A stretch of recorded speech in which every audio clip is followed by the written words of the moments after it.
We are going to start working on the next step of our project, which is the haystacks. Before I show you how to make the haystacks, I'm going to go back a step and show you what I've completed on my project so far.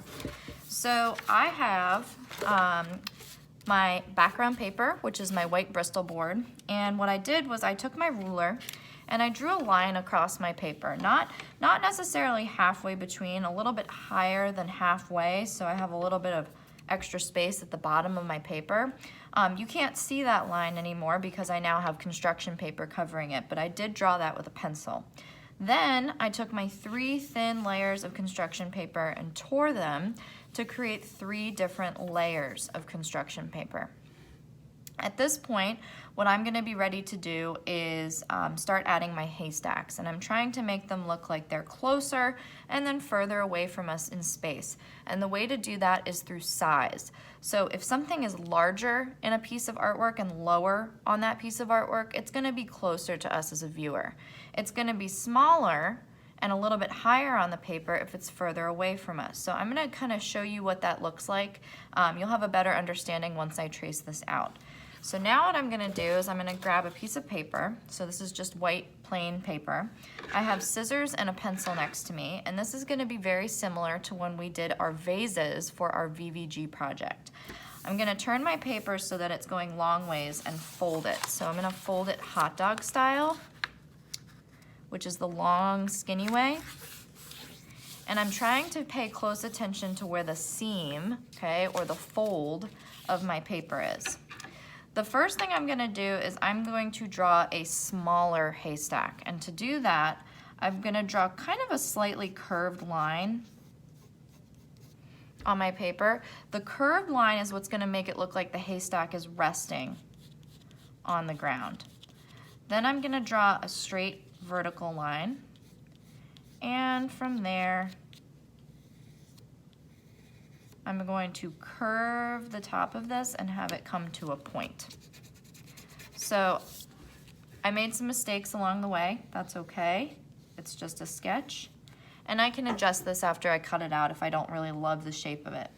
Now I'm going to draw one at the bottom of my paper that's a little bit larger. That's going to be the one that's closer to us in space. So I'm going to start with that curved line.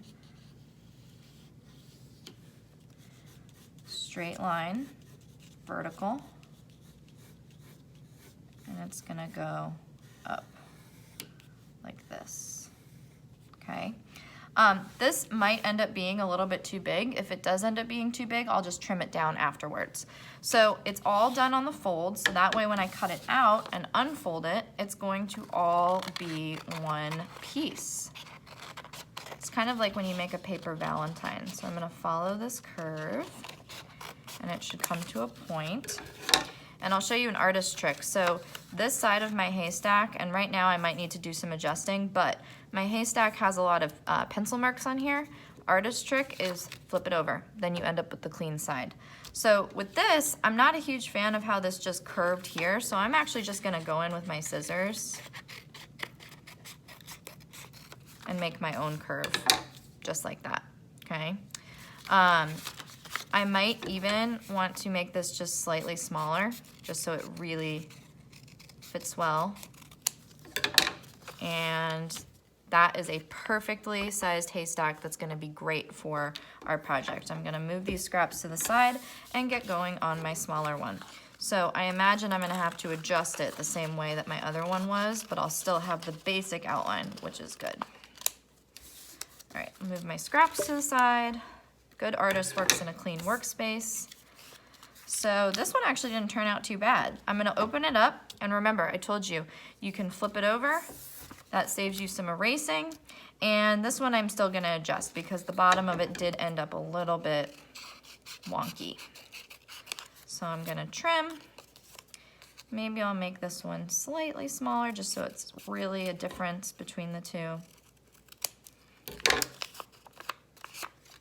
That is going to look perfect. So I've got my 2 haystacks, and these are templates, which means we're going to trace them. So I'm going to grab my project paper, and it's totally up to you where you want to set these up. You can either put them, you know, the larger one can be on the left, or it can be on the right, but no matter what, the larger one is gonna be lower on your paper and the smaller one is gonna be higher. So I think what I'm gonna do for mine, I kind of like the idea of this being on the left. So this is where I am going to take my pencil